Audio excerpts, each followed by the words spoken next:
Good morning, everyone. Welcome to the New Jersey Board of Public Utilities meeting for August 13th, 2025. If we could rise for the flag salute. Commissioner Z, could you please? I pledge allegiance to the flag of the United States of America and to the republic for which it stands, one nation, under God, indivisible, with liberty and justice for all. Madam Secretary, will you please read the public notice? Good morning. Adequate public notice has been given pursuant to the Open Public Meeting Act. Notice have been posted at the board's office and website and emailed to the Department of State and to newspapers and board circulation within the state. Thank you. And can we have a roll call? Commissioner Crystal DeLue. Here. Commissioner Banks. Here. And President Gould Sidoti. Here. And when is our next public meeting? The next regular board meeting will be held on Wednesday, September 10th, 2025. It'll be a hybrid meeting in person at the board hearing room at 44 South Clinton Avenue in Trenton and live stream via YouTube. Great, thank you. So good morning, everyone. We will have an executive session today on our agenda. And I just want to acknowledge that there are only 3 commissioners up here. But let everyone know that that will not preclude us from acting on the business of the board. So not to worry. We will continue and proceed as we have been doing and do the work of the BPU as we have been doing for the last couple of years. We will just do it now with 3 of us for the time being. Just a few comments from me.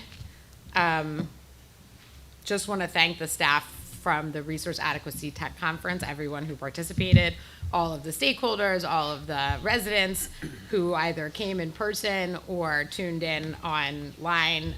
It was, I think, a really interesting conference, a lot of great discussion, and we look forward to seeing the comments come in. Please be reminded that if you want to submit written comments, you have until August 19th to do that. Tomorrow, we are hosting a Utility Assistance Day in Ewing, right next to Trenton in Mercer County. Everyone is welcome. You don't need to be a Mercer County resident. The location is St. Paul's AME Zion Church on Lower Ferry Road. You can find information on our website, and it is from 9:30 to 2 p.m. So if you need any assistance with paperwork, or you have questions about energy assistance or your energy bill, you want someone to take a look at it, you have that opportunity to come in person and do that, as well as always reach out to our customer assistance team, who are tremendous and very responsive. We have some new Eagleton Fellows. So if you hear your name, if you could just stand and be acknowledged. We have Zach Goldberg. Zach? He's on his way. Okay, that's okay. He had a flat tire. Oh, bummer. Okay, well, we'll get him next time if he doesn't get here. Nick Sang. Nick.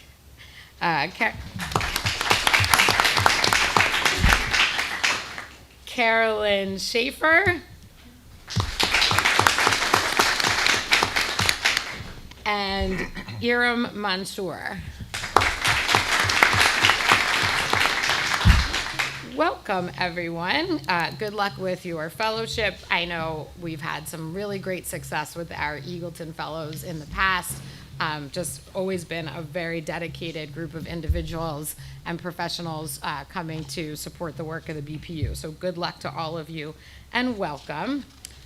I do want to invite my colleagues to make any opening remarks, but before that, I want to just acknowledge what we do here is obviously very serious business at the board, but I would be remiss if I didn't take this opportunity to congratulate the BPU softball team on getting to the playoffs last night. So if you're on the softball team, could you stand up, please?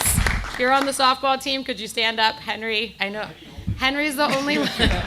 Well, and Nick and David.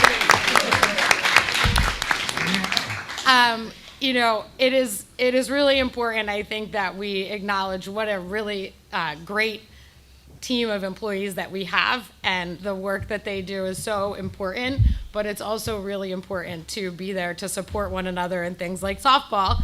And so there is a state government softball league, and the BPU has a team. I will note that the BPU is the only team where all of the players are current employees of the agency. So kudos to you for your hard work and your following of the rules. I think that's important to note. Thank you for all of that and for all the work that the staff does here every single day. So opening remarks?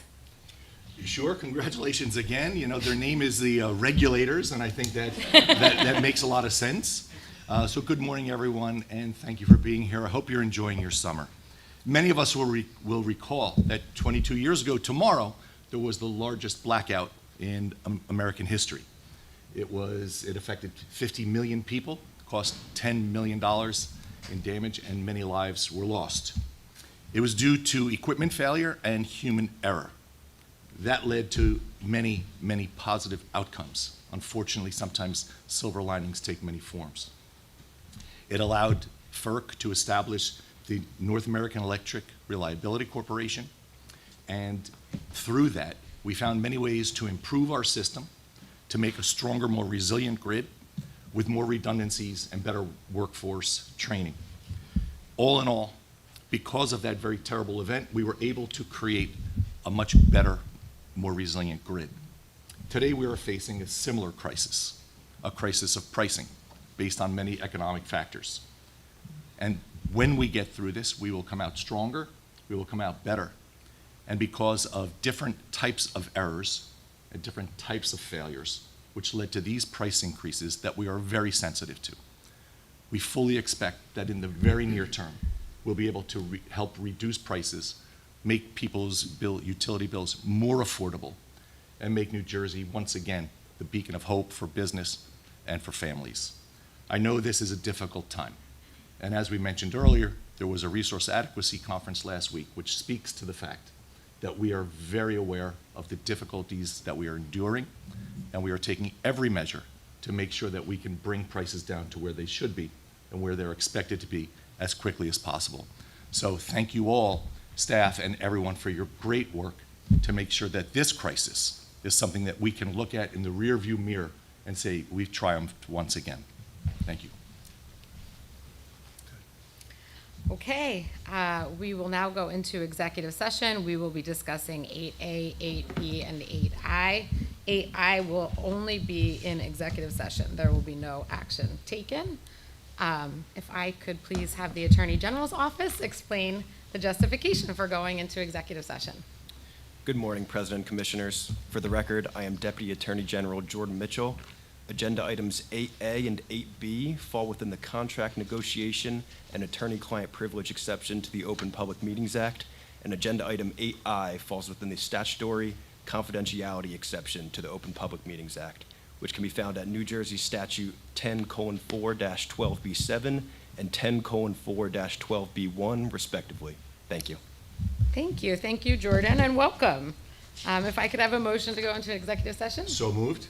Second. All those in favor? Aye. Aye. See you 10 to 15 minutes, folks.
If there's an empty seat, please feel free to grab it.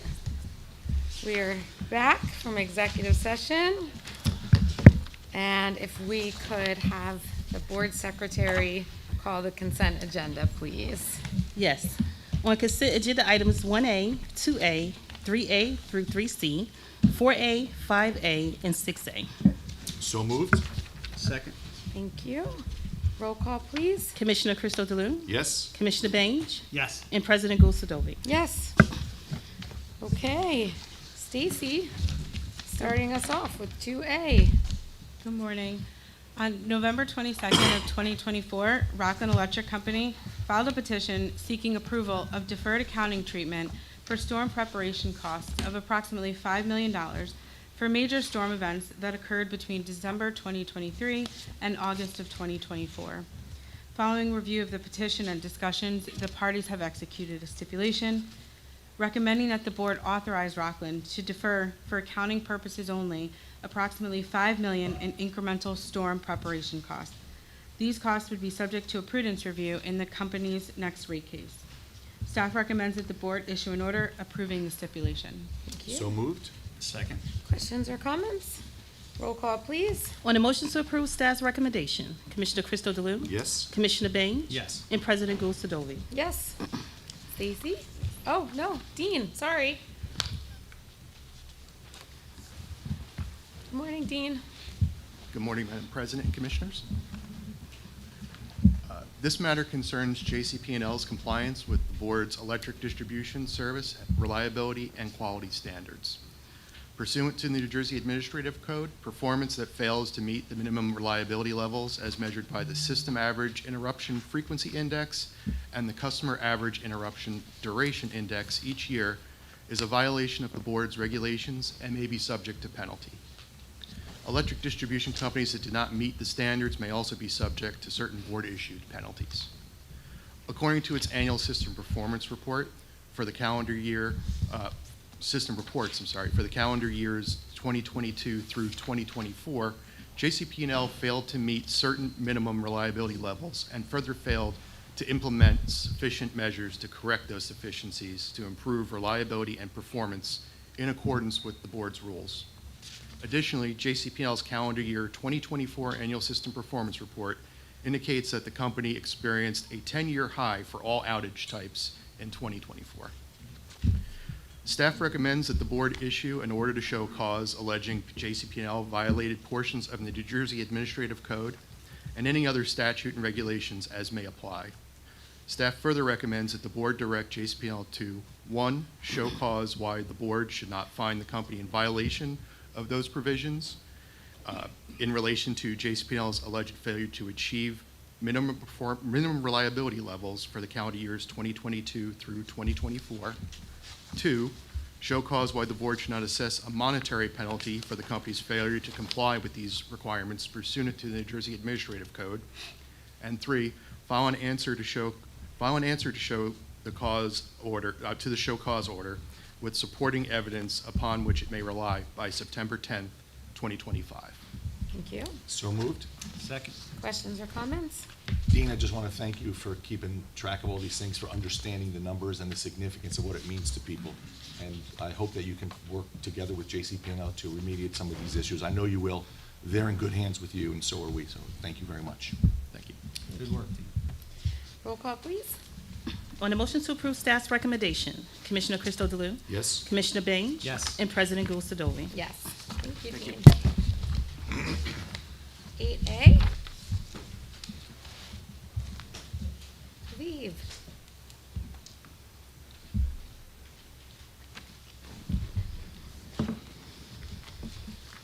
Good morning, President and Commissioners.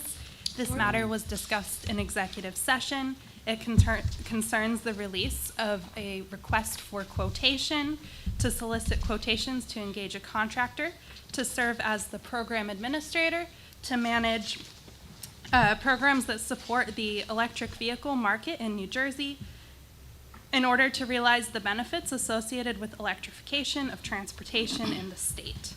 Staff of the New Jersey Board of Public Utilities seeks approval to hire a contractor to create and administer programs that include a point of sale incentive for vehicle purchases and leases, and to support EV charging infrastructure. Staff recommends approval.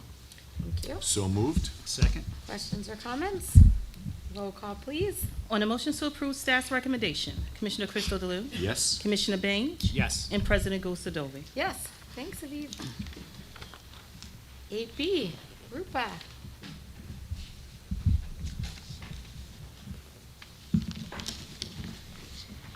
Good morning, Madam President and Commissioners. Morning. This matter involves the selection of a contractor for services as a program administrator to manage Inflation Reduction Act, or IRA, home efficiency rebates, which are also known as HER or HOMES, and home electrification and appliance rebates, also known as HERE or HERE. So these are programs for energy efficiency and electrification of residential homes. Respectively, these programs provide funding for energy efficiency improvements and electrification of residences. New Jersey has been allocated $182,962,089 in HER and HERE formula funding to support energy efficiency and electrification projects in New Jersey. Staff recommends that the board award the contract to the selected vendor as discussed in the executive session, subject to Treasury approval. Thank you. So moved. Second. Questions or comments? Rupa, I just want to thank you for doing such a great job to find the best consultant at the best price for the state. Really well done, and I'm most confident that you'll keep an eye on them to make sure that they do their job the right way. Okay, thank you, appreciate it. Thank you. Roll call, please. On the motion to approve staff's recommendation, Commissioner Crystal Delue? Yes. Commissioner Baines? Yes. And President Gussadovy? Yes, that's okay, Rupa. I know, I was in a rush. 8C, Dr. Morgan.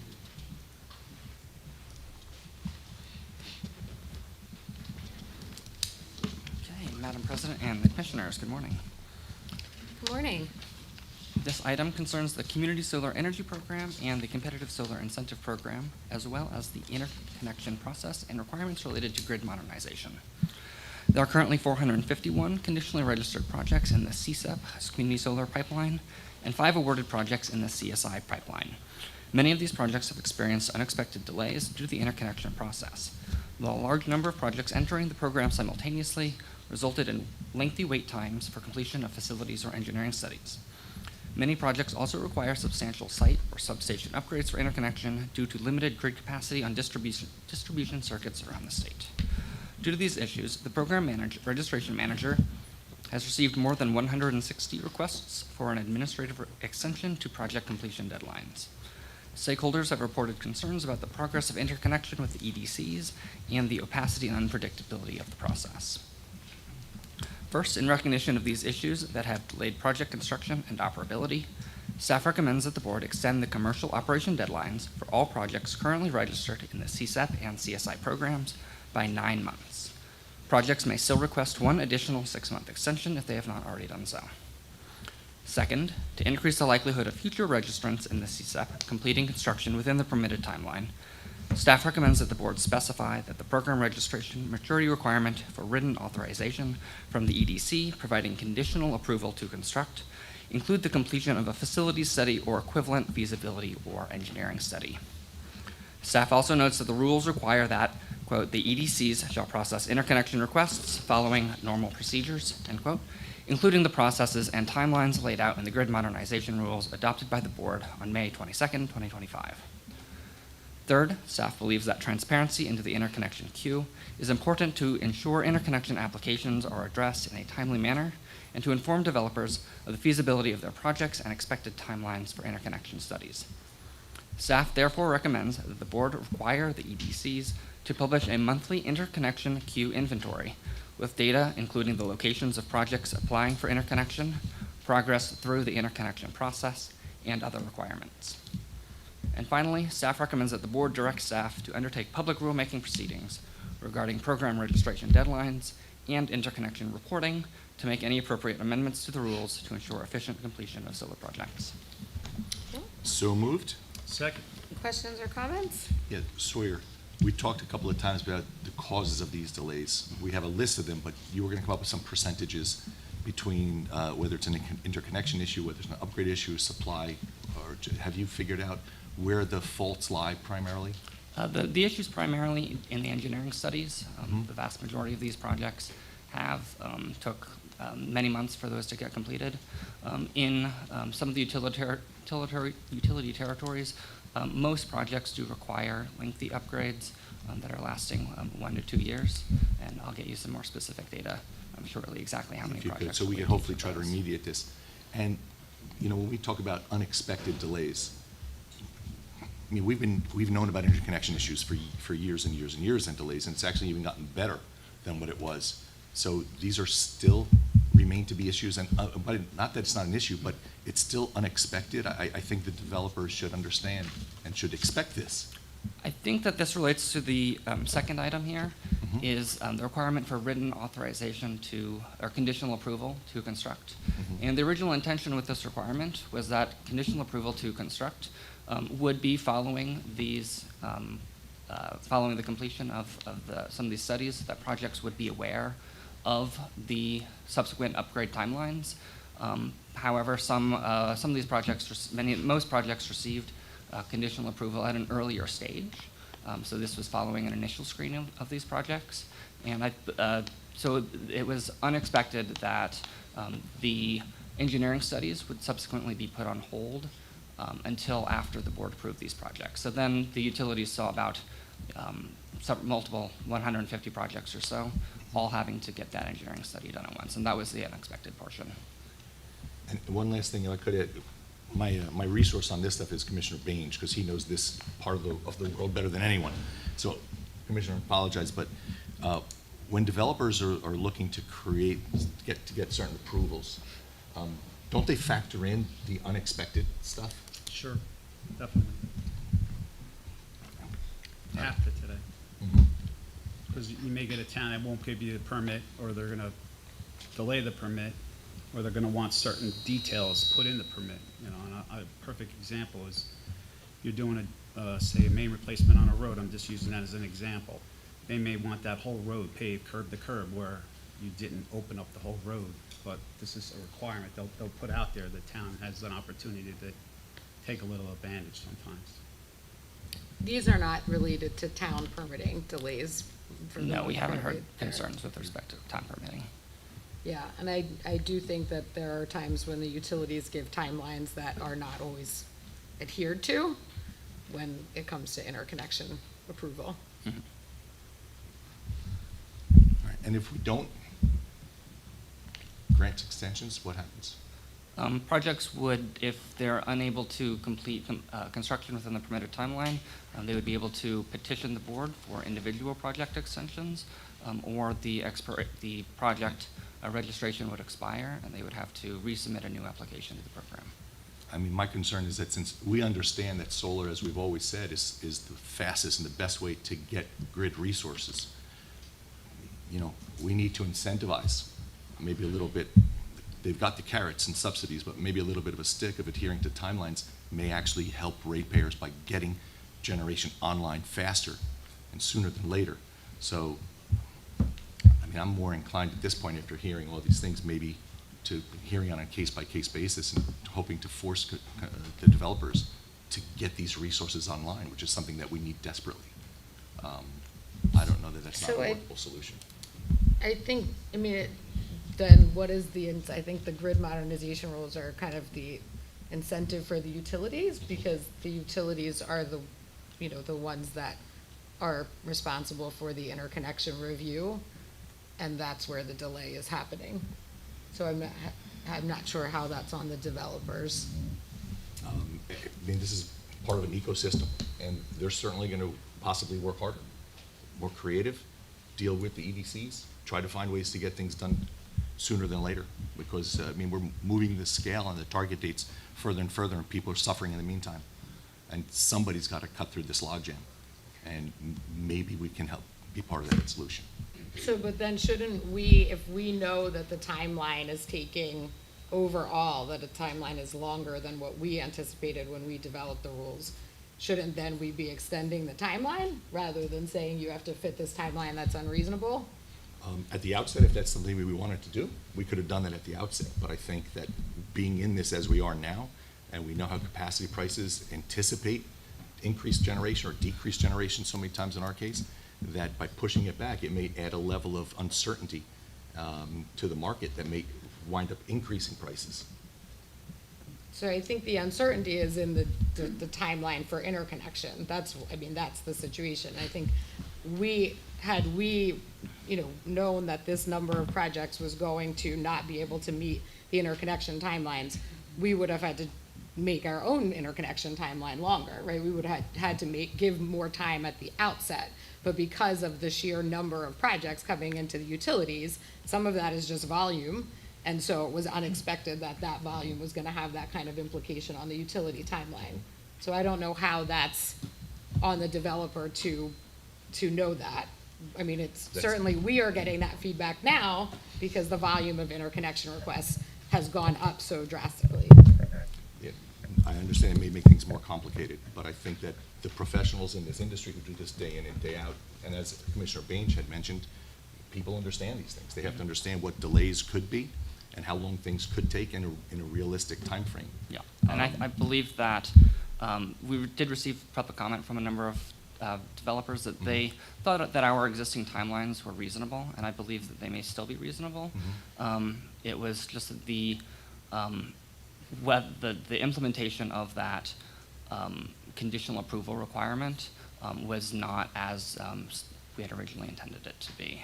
So by moving that goalpost to be after or within that 18-month timeline projects have, rather than to be completed beforehand, as this board will clarify, this board order would clarify, that was the main issue, and not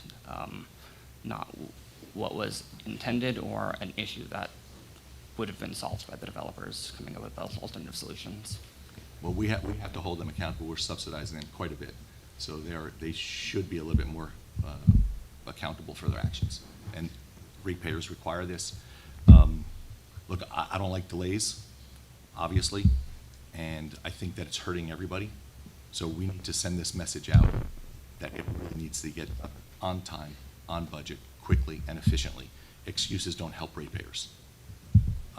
So, I mean, not very happy about the situation we're in, obviously. I'm not happy about it either. Nobody is. And if some developers say that it's a reasonable time frame, then it's a reasonable time frame.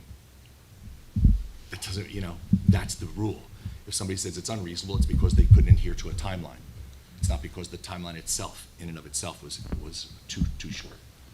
I don't know. Any other comments?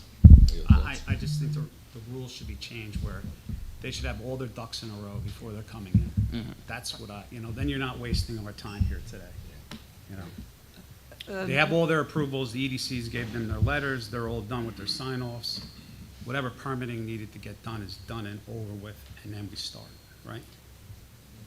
Now, coming in back and forth again for an extension, and now possibly another extension if the EDC does not grant them what they need, or they have to do another update to the substation, or whatever work could be incurred there. I just think you have to get all your documents together and have all that stuff done before they even come in. We agree that's what this would require. Would like to jump in here for a second. And Commissioners, you're absolutely right. And as Sawyer intended to say,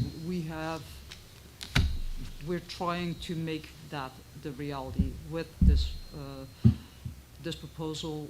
The timeline should shorten between the moment that projects get conditionally approved in the program, because we're requiring the EDCs to carry out the studies ahead of time, which was the original intent of the time frame specified in the rules.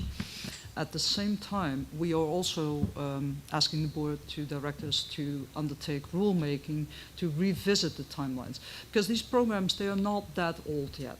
The community solar program is in its second year, and the CSI program has had a single solar station. So we may have gotten the timeframes not entirely right in the first place. And we are thinking that we should revisit the timeframe, but the projects that are already registered need this relief. And we've heard this across the board from every single developer in all of these programs right now. And for every single developer? No, I Maybe mean, not is it every universal? single, Because but what Sawyer's from- saying that many of them are okay with it, they don't think it's unreasonable, and I would assume that means that they're, through. They think the 18 months is reasonable if that begins after the completion of their engineering study. However, the utilities put their projects on hold and refused to do the engineering study until after the board had given awards, which we believe is reasonable to an extent because of the significant number of projects, and we would not want there to be wasted effort on engineering studies on projects that are not later actually accepted into the board's program. So they only studied the projects that actually had been accepted into the community solar program. But with the updated requirement in this order, that changes, that would then match what the developers think is appropriate, that all requirements are completed in advance of coming to the board. They get that 18 months and they can start building right away, because at that point they would already have utility approval when they come for our approval. But is the EDC's gonna accept this? And Yes, give them yes, the I've approval that's needed before they come to us? Yes, and I You believe just that said with, they wouldn't- sorry. You just said that they wouldn't. They put the project on hold until they got our approval. So we are directing the utilities to no longer put projects on hold, Okay. but to process the interconnection requests under a normal basis, under the new grid modernization rules, get all of that done ahead of time, update those procedures, and then so projects can come to us with everything done. And with the potential legislation expanding the community solar program pending before the governor, this would allow for a more first-come, first-served process rather than the board approving community solar projects in batches. And so this should make for a more efficient process that would allow projects to be able to meet their timelines. We're gonna fix this though, right?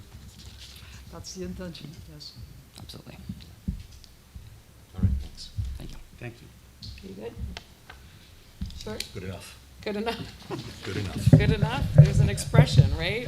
Mike? Yes. Okay. Roll call, please. On a motion to approve staff's recommendation, Commissioner Crystal Delue, Yes. Commissioner Bange, Yes. and President Gulsadovy. Yes. Thank you. Sawyer, earned your money today. All right. Not for 9 more months. 8D, Kevin. Kevin Dillon. Hi, Kevin. How are you? All right. Don't worry, Kevin.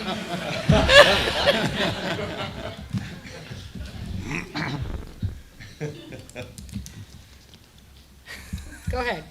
Sorry. Reserve your comments for the end. Okay. Yeah. Morning, Madam President, Commissioners. This item addresses a petition to terminate submitted by Atlantic Shores Project 1 LLC on June 4th, 2025. The petition requests the board terminate the board order approving the Atlantic Shores Project 1 as a qualified offshore wind project.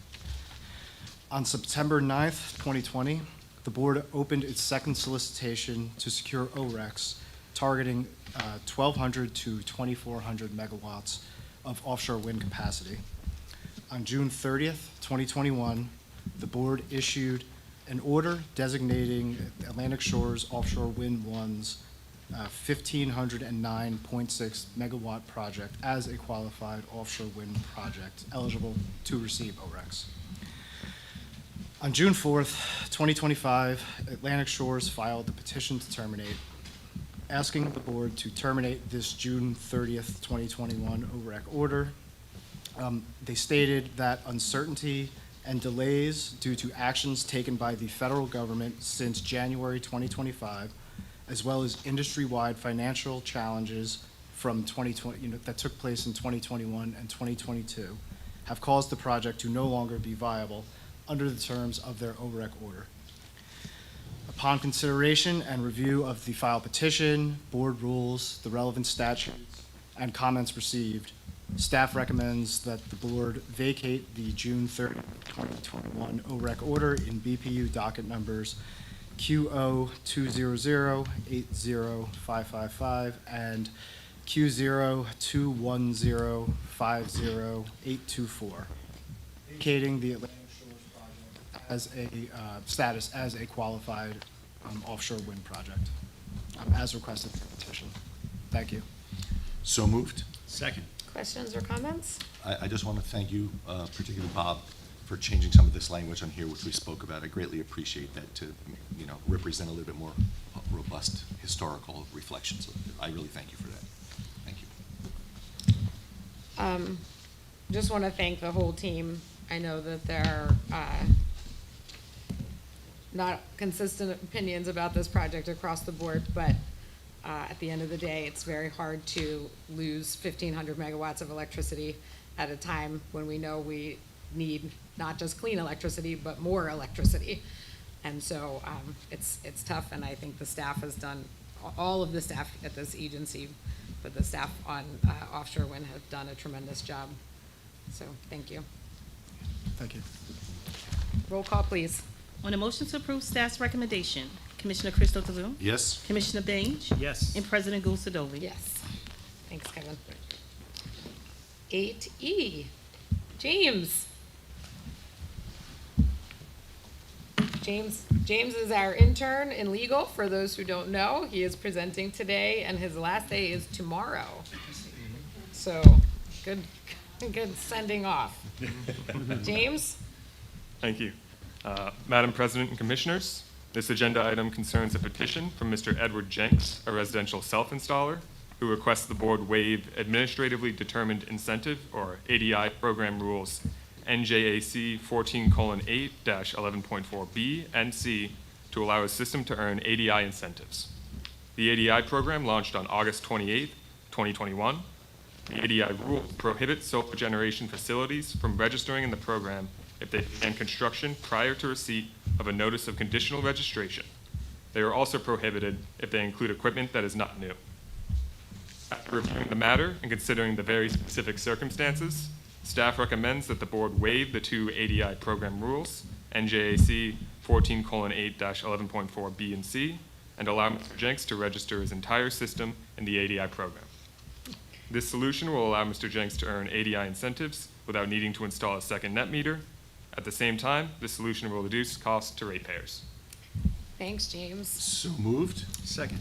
I see Mr. Jenks is here today, so it's very nice to see you, sir. Thank you for coming in person. Questions or comments? Thank you for coming, Mr. Jenks, and I'm so impressed that you could actually self-install this. I didn't know that was possible, but I have trouble boiling water, so I'll give you my address later. Maybe you can come over and help me out, put some solar panels on my roof, too. Thank you, sir. Thank you for being here, and really thank you for accommodating the delays and things, and we're honored to resolve this. Thank you. I just want to say I'm also impressed, Mr. Jenks, and I'm really impressed with the whole discussion process around this issue, and so happy that we're able to find some relief for our residential customers. The installation I knew was going to be easy. Getting through the bureaucratic process. It's going to be hard. I didn't realize how hard it is. Well, glad we're able to come to a resolution. Roll call, please. On a motion to approve staff's recommendation, Commissioner Christo DeLu, Yes? Commissioner Baines, Yes. and President Gulsadovy. Yes. Thanks, James. Best of luck to you. Thank you. 8F, David.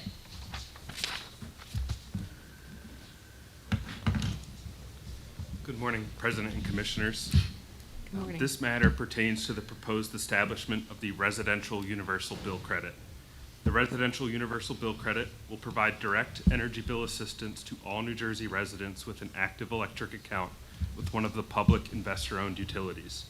The residential credits are meant to alleviate burdens stemming from increases in the cost of electricity driven by PJM's base residual auction last year and coincide with the hottest period of the year when usage increases. The Residential Universal Bill Credit will be structured so that residents with electric utility accounts will receive two $50 credits in both September and October 2025, totaling $100. Funding will come from the Regional Greenhouse Gas Initiative, or RGGI, and the Solar Alternative Compliance Payment, or SACP. SACP funds will be exhausted before using REGI funds to cover the remaining difference. Currently, the SACP account holds around $263 million, and the REGI account has at least $123 million in available funds. Within 15 days of the order, each utility must file a certification form stating the number of accounts eligible for the credit. Following approval of the certifications, staff will transmit funds to each EDC based on the number of identified accounts. Staff recommends that the board approve the establishment of the residential universal bill credit using funds in the SACP and REGI accounts. Staff also recommends structuring the bill credit so that residents receive two $50 bill credits in September and October 2025. So moved. Second. Questions or comments? This should be helpful for people, but in no way solves the problem. So I hope this helps some people get over the hump. This is a very difficult time. But the one thing that stands out to me most for all you budding entrepreneurs and business people, millions, and in this case, hundreds of millions of dollars are literally made of pennies. So save your money, conserve, invest, and we see the results from a few dollars here and there can really add up over time. I hope this helps. Yeah, same. This is really important as we have days like today when it is quite hot, and it has been quite hot this summer, and that drives up residential, all energy costs. But as people need to use air conditioning to stay safe, to stay cool and stay healthy, we know that bills go up as a result of that, in addition to those capacity-related increases. So want to make sure we're doing everything we can, and that we'll continue to do everything we can with the resources that we have to reduce costs for ratepayers. I also just want to remind folks, because I was this morning looking at some data on our state energy assistance program, the Universal Service Fund, which is open to low and moderate income residents at 60% of state median income, and only has about a 20% enrollment rate at this point in time. So that means 80% roughly of the eligible households are not enrolled. That program is very helpful for getting energy bills down to a more reasonable place for those residents and those customers. So we encourage any customers who might be eligible or even want to ask whether they're eligible to get in touch with our wonderful customer assistance team. And you can do that tomorrow in Ewing at the Energy Assistance Day. But that program is really great to help those customers. Thank you. Roll call, please. On the motion to approve staff's recommendation, Commissioner Crystal DeLu? Yes? Commissioner Bain? Yes. And President Gosadovi? Yes, thank you. 8G, Sawyer, are you sure you want to come back?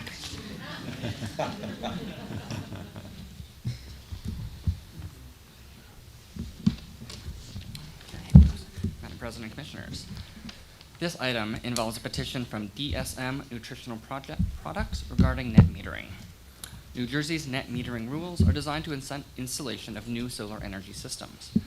And the statute limits net metering to customers generating with a Class 1 renewable generation source. DSM operates a manufacturing facility in JCP&L service territory. In 2012, DSM installed a fossil-fueled combined heat and power plant on its property, followed by 2 solar generation plants in 2015 and 2019. JCP&L initially approved the second solar plant for net metering, but after it had been built and received PTO, JCP&L informed DSM that the presence of this CHP plant meant that no net metering credit could be received without additional metering or other measures to ensure that only the solar generation was receiving credit. On July 29th, 2021, DSM filed a petition with the board requesting that the board direct JCP&L to net meter the electricity produced by an on-site solar facility owned by DSM, and to provide DSM with a retail credit on its electric bill for the value of the energy exported to the grid by the solar facility since it received PTO in February 2019. Staff recommends that the board deny the petition and find that DSM solar system was ineligible for net metering because it was co-located with a fossil-fueled CHP plant and lacked the metering or other controls necessary to determine how much of the energy exported was produced by the solar system. So Thank moved. you. Second. Questions or comments? Sawyer, thanks again for this. This is very disturbing, unfortunately. This case is something which, at the very least, it speaks to someone's business's oversight, or the worst is that it's just an unfortunate reliance on rules that are just very ambiguous. We put a business in a very awkward situation, and I couldn't imagine if I were in that situation how frustrated I would be after trying to do all the right things, after trying to go green, trying to help add green generation to our grid, and then being told in hindsight you did something wrong. So I hope that we can find a way for this. Again, we're in the learning process. We have just from today's meetings, we can see we have a lot of changes to make, and this is one of them. I hope that no business ever gets caught in this situation where they're unaware, or in a worst case scenario that the rules change midway through. Thanks for seeing this through, and I hope that they can get through this. Thanks. Roll call, please. On a motion to approve staff's recommendation, Commissioner Cristo DeLu? Yes. Commissioner Bain? Yes. And President Gustadove? Yes, thanks, sir. 8H,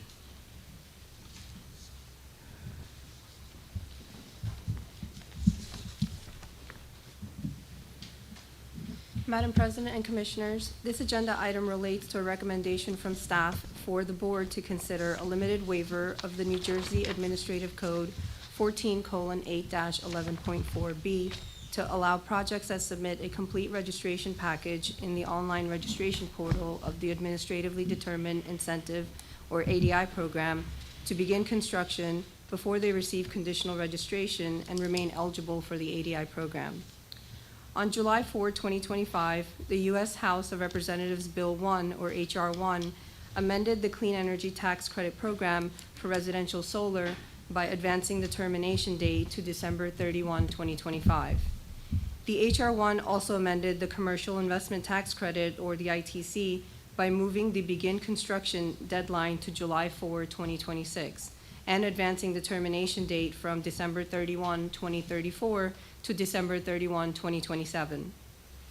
These changes have prompted a surge in residential applications to the ADI program as developers seek conditional registration to allow them to begin construction and meet the substantial portion threshold before the December 31, 2025 ITC deadline. As a result, the program administrator reports delays of approximately 2 to 4 weeks between submission of a complete initial registration and issuance of a conditional approval. In order to mitigate administrative delay and ease time pressures created by the revised federal ITC deadline, staff recommends that the board waive the prohibition of NJAC 14:8-11.4B against commencing construction prior to receiving conditional registration for the ADI projects that submit a complete initial registration, and require instead that projects submit a registration package prior to starting construction. Staff also recommends that the waiver be effective immediately and expire on December 31, 2025 for residential and net metered non-residential solar projects. In light of the July 4, 2026 deadline for non-residential projects to begin construction in order to be eligible for the ITC, staff further recommends that the board direct staff to monitor the anticipated changes from the Internal Revenue Service regarding guidance on the begin construction requirement, and authorize staff to extend the waiver for commercial developers in the ADI program through July 4, 2026, if warranted. Finally, staff recommends that the board direct the EDCs to expedite processing interconnection applications for residential customers as much as is feasible ahead of the December 31, 2025 deadline. So moved. Second. questions or comments? Thanks, C. Appreciate your looking into this and trying to find some flexibility here. Thanks. Roll call, please. On a motion to approve staff's recommendation, Commissioner Cristo DeLu? Yes. Commissioner Bain? Yes. And President Gustadove? Yes, thank you. 9A, Dr. Witherell.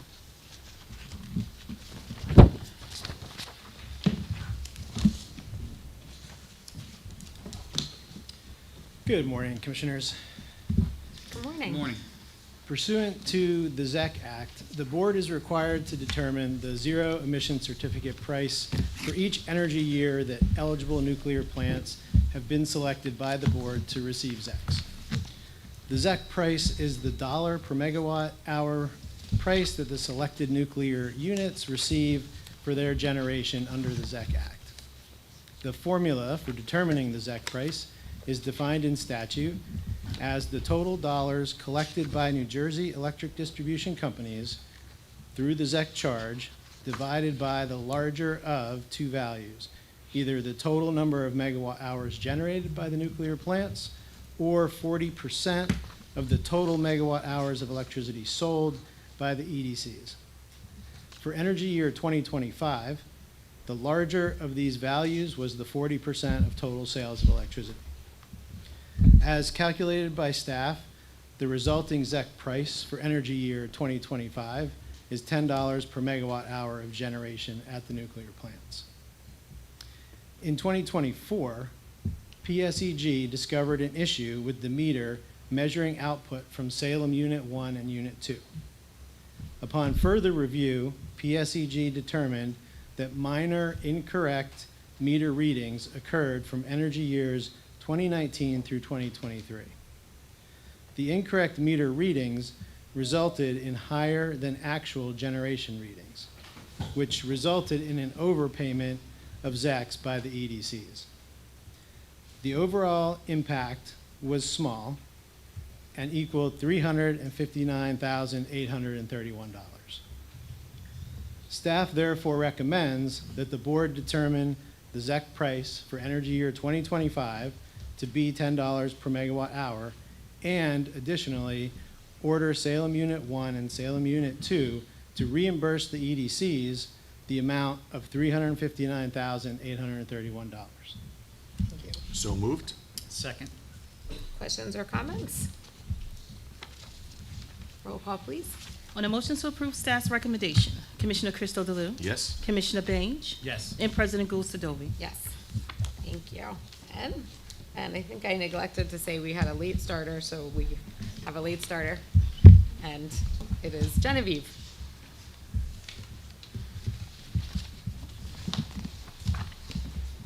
Good morning, President and Commissioners. This item concerns Jersey Central Power and Lights, or JCP&L's motion for declaratory guidance, seeking to either affirm or modify the schedule for JCP&L's State Agreement Approach, or SAA projects, supporting the state's offshore wind development, originally approved via order dated October 26, 2022. As part of the October 26, 2022 order, the board approved a series of projects to construct the onshore interconnection facilities needed to interconnect 4,890 megawatts of offshore wind energy into the PJM electric grid. Subsequently, the board approved SAA project developers entered into designated entity agreements with PJM, which include project milestone schedules that the SAA project developers must comply with. However, a recent shift in policy by the federal administration has introduced significant uncertainty to the development timeline of offshore wind projects. To protect New Jersey ratepayers from near-term expenditures and realign the SAA project schedules with offshore wind schedules, staff recommends that the board take the following actions as well as others contained within the order. 1, direct JCP&L to delay all possible expenditures related to SAA projects with the assigned PJM upgrade ID number B3737 for a period of 2.5 years. Request that PJM delay the current expected SAA project in-service dates by 2.5 years from June 1st, 2030 to January 1st, 2033. And 3rd, to direct staff to collaborate with the SAA project developers and PJM to delay all or as much as possible other SAA project expenditures concurrent with JCP&L's delay. Thank you. So moved. Second. Questions or comments? Genevieve, what do we do after 2.5 years? After 2.5 years, the projects will have updated designated entity agreements that have new milestones in them, so they will just trigger to meet their new expected in-service date. Future boards will have the opportunity to look at that schedule in the future and make decisions then? Yep. Okay. Thanks, Genevieve. Obviously, some federal uncertainty has created a situation where we need to make sure that we're acting in a way that we always do on the best interest of ratepayers. And so this, along with some of the other actions today are in response to some of those federal decisions around clean energy. But we appreciate the work that you have done, the team has done, and that PJM has done. The SAA is really been a collaborative effort intended to save $900 million for New Jersey ratepayers. And so we hope that it can continue at some point under different leadership. Thank you. Roll call, please. On the motion to approve staff's recommendation, Commissioner Cristo DeLu? Yes? Commissioner Baines? Yes. And President Gul Sadovi? Yes. Thanks, Genevieve. So that concludes the end of our agenda. Just in closing, we understand that the major takeaway, I think, from the RA Tech Conference, there was not a lot of agreement overall, but there was one piece of agreement was that we need more electricity. And so as we consider policies moving forward, both board actions, and the policies at the state and federal level, we need to do so in a way that ensures that we are meeting the electricity demands, not just of the nation, or not just of New Jersey, but of the nation. And as demand goes up, we need to consider how we can best meet that demand and do it in a way that is most affordable to customers. And so we are going to continue to do that. And we look forward to, again, to the comments from the RA Tech Conference and to input from everybody here and all of the utility customers and how we can ensure that we are meeting our energy demand needs and doing it in a way that is the lowest cost for everyone. So thank you very much. If I can have a motion to adjourn. So moved? Second. All those in favor? Aye. Aye. Thank you.